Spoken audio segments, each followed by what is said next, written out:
Hey everyone, welcome to Amandah's Book Corner. I'm Amanda, and this is my partial October 2022 wrap-up. I say partial because I read 10 books in October, but I'm only going to talk about 5 of them here. One of the books that I read, it already has its own video, which I put out a few weeks ago, so I'll link to that here. 2 of the books I'm going to end the month with will also get their own videos in the first week of November, so stay tuned for those. And the other 2 books I read were really early arcs, and they don't actually come out to the wider public until March and April next year. And so I will mention them, but I'll put out fuller reviews of them closer to their publication dates. So let's dive in. As I mentioned, the first book I read is called In the Shadow of a Queen by Heather B. Moore. It's about Queen Victoria's daughter Louise, and it was a really fun book, but like I said, I'm not going to talk about that here. I'll link to the review, and you can go watch the full video if you'd like to. So after that one, the next book I read is called None of This Rocks by Joe Trohman. So Joe Trohman is the guitarist of Fall Out Boy, and I've been a fan of Fall Out Boy since almost the beginning. I discovered them, like many people did, through Sugar We're Going Down in summer 2005, and I've been a fan ever since. So we're at 17 years and counting. And I always thought Joe Trohman was a really cool guy, and I didn't know him personally, obviously, but he always struck me as like the coolest and most easily chill person in the band. So imagine my surprise when I read his memoir, and he talks about his battle with mental illness, including anxiety and depression, and he's battled low self-esteem as well. He would probably disagree with my assessment of him as being super cool, but even after reading the book, I still do think he is really cool.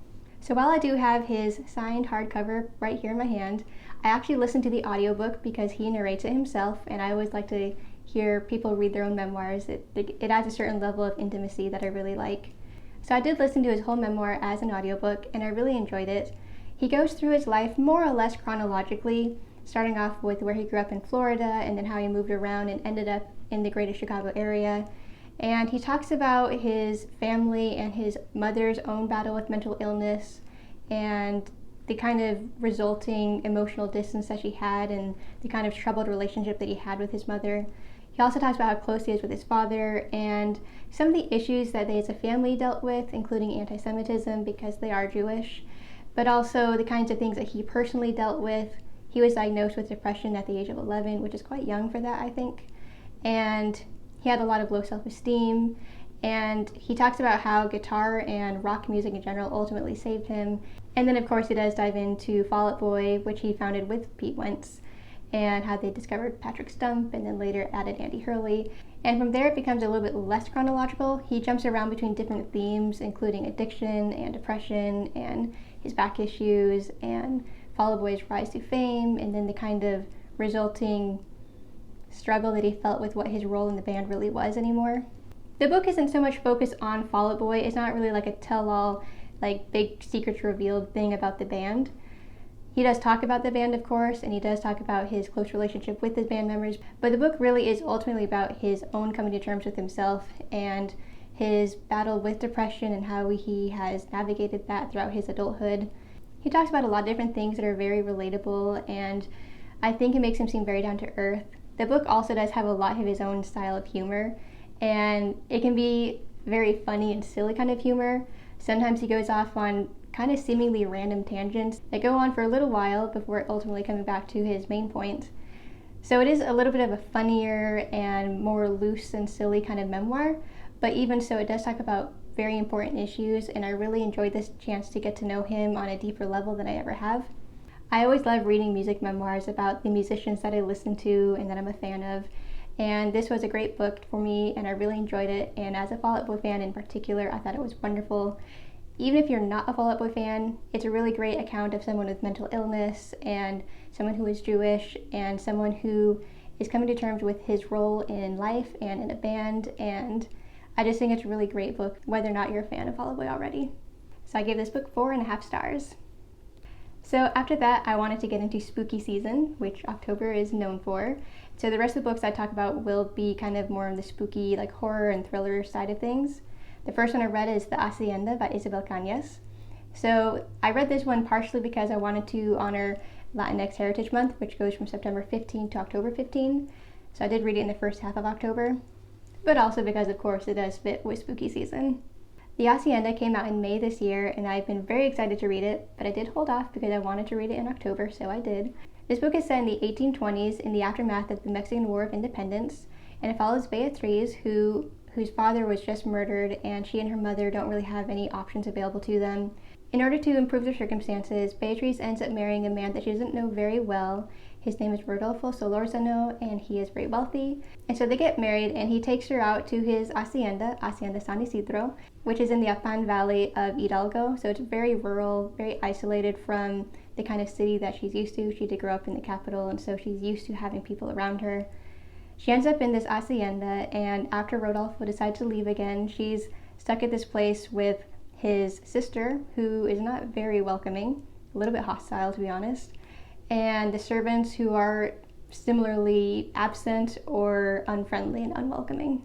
But that's not the worst of Beatriz's problems. Really, the real issue here is that the house seems to be very haunted. It seems that Rodolfo's first wife is very unhappy in the afterlife, and she is haunting the place. She's very threatening, very menacing, and I love the way that Isabel Canyes wrote this book.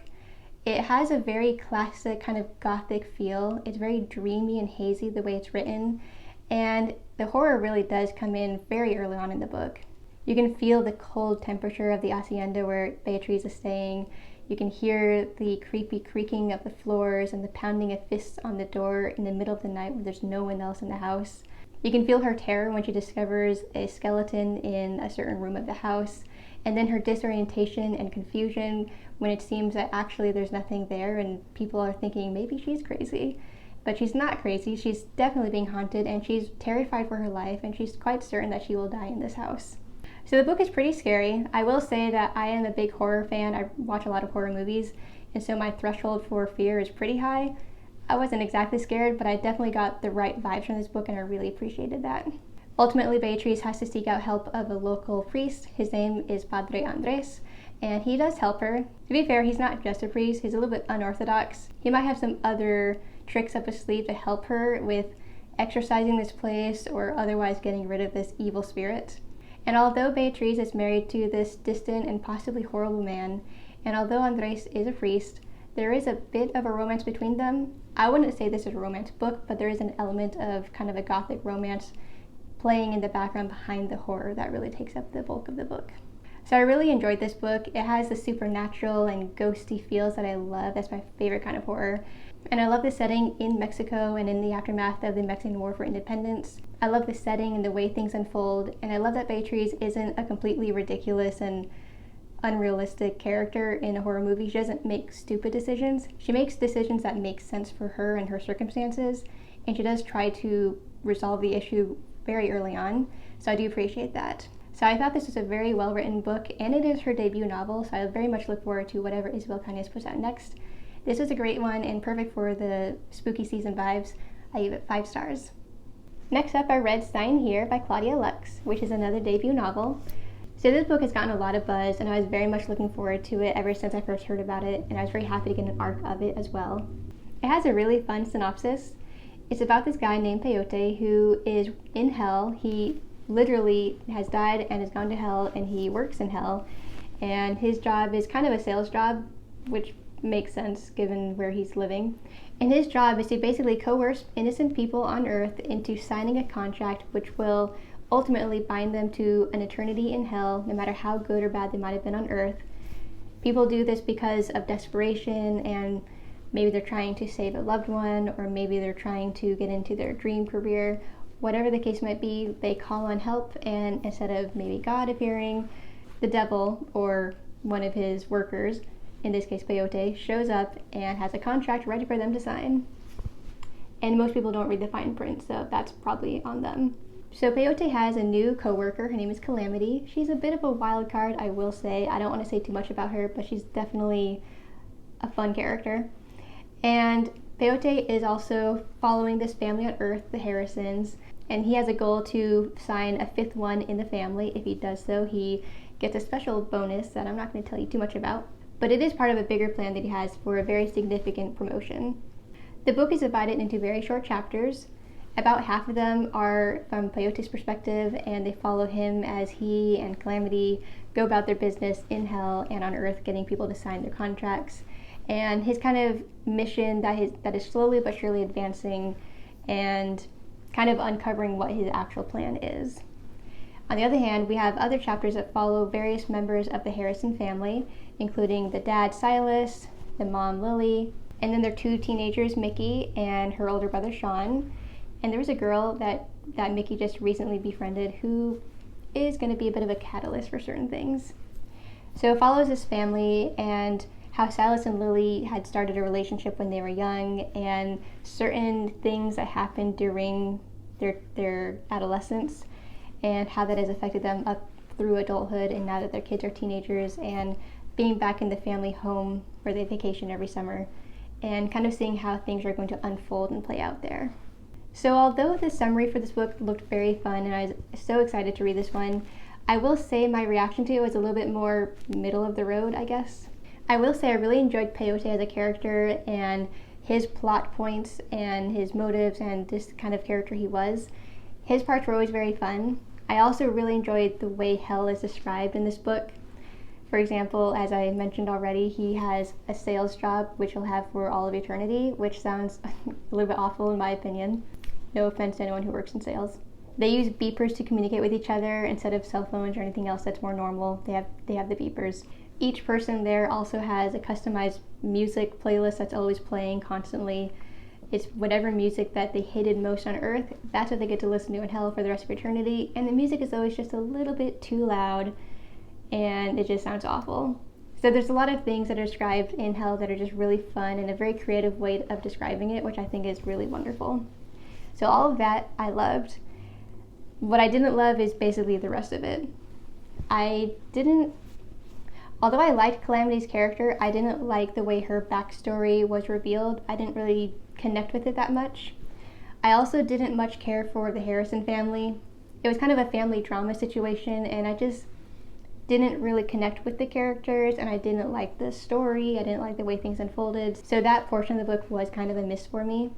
I wanted to like the book more, but I just didn't really love it and didn't really connect with at least half of it.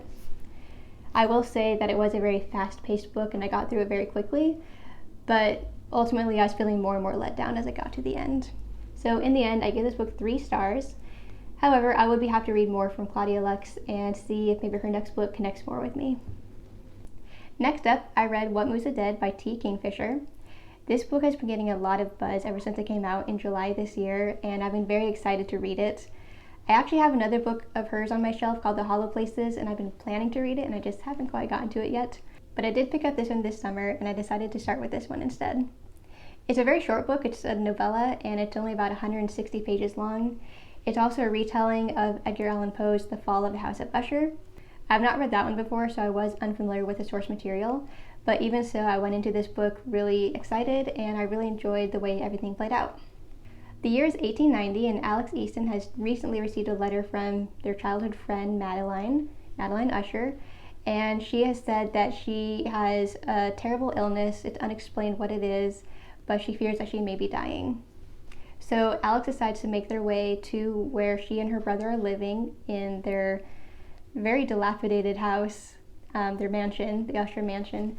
And when Alex arrives there, they find Maddie and her brother Roderick, and indeed, she does look terrible. She looks almost skeletal. She looks like she's very frail, and she has this weird wispy white hair covering her body, and she just looks like she's knocking on death's door, basically. And her brother Roderick doesn't look much better. He seems rather emaciated, and he seems to be hearing voices and having some kind of a mental breakdown as well, maybe in part because he fears his sister is indeed dying. And there's a doctor there named Denton. He's American, and there is some funny negativity towards Americans in this book, which I think is kind of funny. I'm American myself, and I can laugh at Americans. We're not for everyone, I guess. Alex also brought their family friend Angus, and around the moors where this house is, there are a lot of mushrooms around, and where there are mushrooms, you'll find a mycologist. This is where they meet Eugenia Potter, and she has a lot of knowledge about fungi, which could prove to be very useful in the course of this book. In addition to the mushrooms and all the people I mentioned, there are some very creepy hairs that are just very bizarre, and they don't move like normal hairs do, and they just seem a little bit demonic somehow. And there's a lake there by the house, which is eerily still and just seems completely unnatural. So there's a lot of vibe around this book. It's very vibey and very atmospheric, and it definitely feels spooky. The way the lands around the house are described is very unsettling. The way the house is described is also very creepy, and it is kind of falling apart, which definitely adds to the creepy factor. Then there's Madeline's nighttime activities, which are definitely not normal. The creepy hairs that I mentioned. There are just a lot of elements in this book that are totally creepy, and I absolutely love that, because remember, it's spooky season. All of that said, there is a lot of levity to this book as well. Alex has a lot of humor in the way they describe things and the kind of sarcasm that comes out when they're feeling flustered, maybe. And there's just a lot of lightness in this book that prevents it from getting too dark and too creepy. So if you want to read a creepy story that's more balanced and not going to really scare you out of your mind, this book is a good one. There also is a certain passage that I particularly enjoyed. I am a grammar nerd at heart, and so there was this one passage where Alex describes their homeland of Galicia and their language Galician, and how Galician has multiple pronouns, more than English has. English primarily just has he, him, she, her, and then they, them as pronouns, whereas Galician has several more that don't really translate easily to English, so I did enjoy that aspect. Of course, Galician is a made-up language, but I really enjoyed the grammar lesson nonetheless. This is also why Alex would use they, them pronouns in English, whereas in Galician there's a very specific pronoun that is applied to soldiers, like Alex, who enlisted. Small tangent, but I just really liked the grammar part because I'm a nerd. So I really enjoyed this book. It has a lot of science fiction and fantasy elements that are woven into it, and it was spooky but also very fun and light. And as I mentioned, it's a very quick read. It's only 160 pages, so you can easily get through it in a day or two. Even if you haven't read The Fall of the House of Usher, which I also have not, don't let that stop you. It was a very fun book to read, whether or not you have that background knowledge. I thought it was really fun, and I gave it 4 stars. 2 other notes. One is that there are some similarities with Mexican Gothic, which I also loved. That one's by Silvia Moreno Garcia, and I loved that book when it came out a couple years ago. And this will definitely not be my last T. Kingfisher book. I have one other book of hers on my shelf, The Hollow Places, which I plan to read very soon. And she has so many other books that are out already and that are coming out in the new year that I can't wait to get, so I suspect that I'll be reading a lot more from her. The last book I read is Bacchanal by Veronica G. Henry. This book came out a couple years ago, and I've been really excited to read it ever since. I will admit the cover is what definitely got my attention in the first place, but the story itself is a very fun one. The book is set in the 1930s, and it follows this young woman, Eliza Meeks, and she's been living in Louisiana and has been abandoned by her parents, and her sister's gone too. And she's been making a living for herself as a maid, but when a bacchanal comes through her town, she decides to up and leave and go get a job there. She does have a special way with animals. She can send images to them and kind of communicate with them in that way. She's not very good at it yet, and sometimes her images end up killing the animal, and she feels terrible about that, of course. So now that she's joined this carnival, she has to come up with a show involving these 2 animals that are there, and she's pretty nervous. She doesn't want to kill them. One of them is a Siberian tiger, and one of them is a giant turtle, and they're very rare animals, and she definitely doesn't want to be responsible for prematurely ending their lives. Liza isn't the only one that has magical abilities. She is indeed part of a bacchanal, and there's a lot of characters that have interesting appearances and interesting abilities. And as the novel progresses, you get little glimpses into the different characters and their kind of backstories and what made them who they are now and why they ended up in the bacchanal in the first place. In that way, this book does feel like it's a novel that also has a bunch of short stories added on to it, so that's very interesting.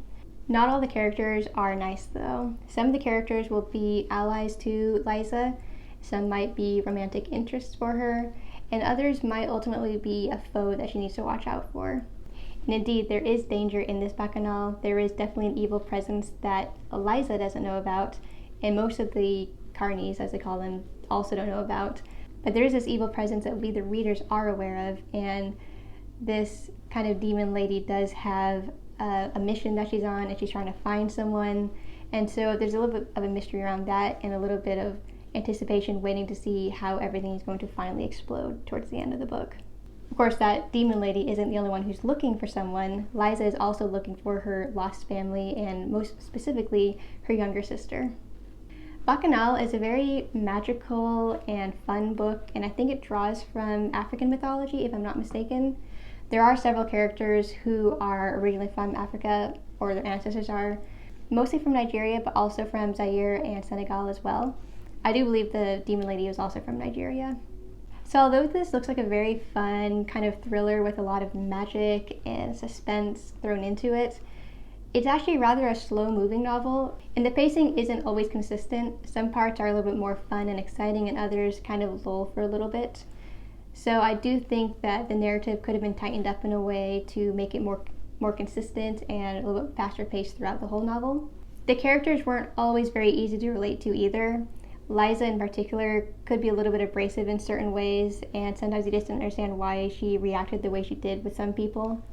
And with so many characters that do get their own chapters that kind of describe why they are the way they are, so that sometimes made it feel a little bit disjointed and also kind of slowed the narrative and maybe took you out of the story a little bit too much. Even with those minor issues, I did still enjoy the book, and I thought it was very captivating and enchanting, and so I gave this one 4 stars.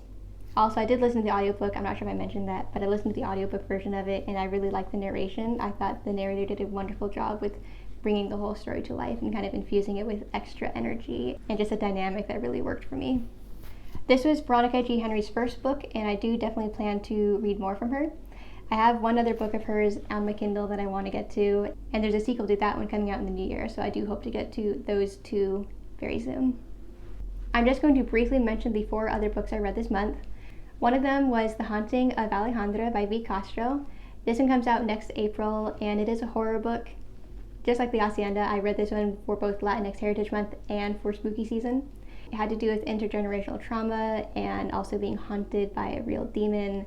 So this is a very interesting book, but I'll share my review of that a little bit closer to publication in April. Another book I read is Lone Woman by Victor Laval. This one doesn't come out until March next year. So again, I'll share my review of that closer to its publication date. I just want to say that it was fun. It was another spooky one, kind of a thriller, kind of horror. It has some supernatural elements, but it also has some very real-life terrors, ranging from the weather to people that you really can't trust. That book is set in Montana in 1915, and it was very interesting, so stay tuned for that review as well. And finally, I have 2 more books I'm finishing out in October. Those ones will each get their own separate review videos in the first week of November, so stay tuned for those. One is called Godversion Park, and one is called Baden Hill, so stay tuned for those in the next few days. So I got through a lot of books this month, a lot better than I have been the last few months. I guess I'll talk about that in another video about why I kind of stepped away from YouTube for a little bit. But I'm feeling very happy about the books I've read this month, and I'm very excited for the ones I'm going to be reading in November and December. So I hope you enjoyed this October wrap-up video. If you liked it, please like, comment, and subscribe. And to make sure you don't miss any more of my videos, please ring the bell to get all my notifications. I've been inconsistent with how many videos I put out lately, but I am going to be trying to put out at least 1 or 2 per week, so stay tuned for those in the coming weeks. But thanks for watching. Bye!